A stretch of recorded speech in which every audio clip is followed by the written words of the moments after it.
One by one, the million-dollar Tudor and colonial houses in Whispering Willows twinkled to life as they announced the arrival of the Christmas season.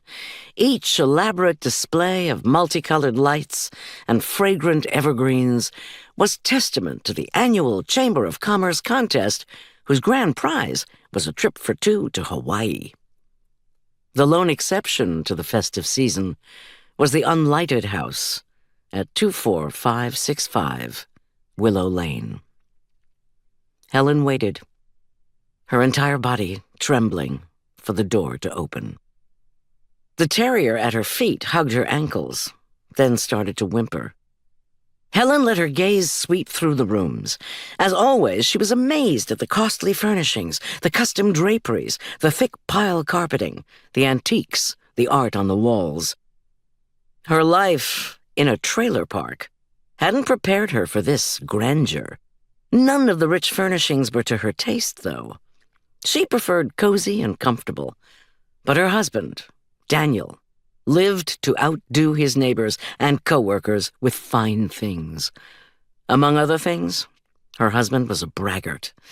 Her image bounced off the foyer mirror, the image her husband would see when he opened the door.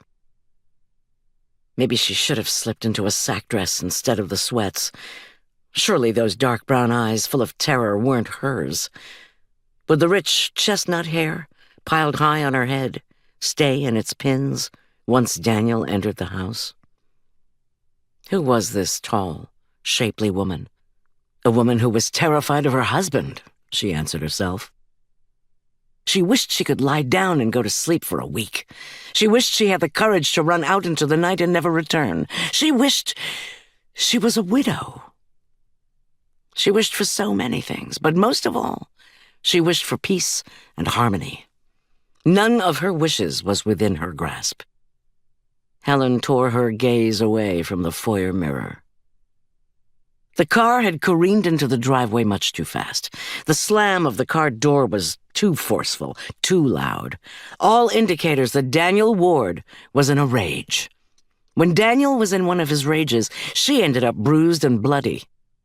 An icy chill ran down Helen Ward's spine. The little dog whimpered. "Go in your bed, Lucie. Hurry, run, Lucie." The little dog listened to the terror in her mistress's voice and scampered off, her pudgy rear end wobbling from side to side. Her eyes full of fear, her shoulders stiff with apprehension, Helen struggled for a light tone when the front door burst open.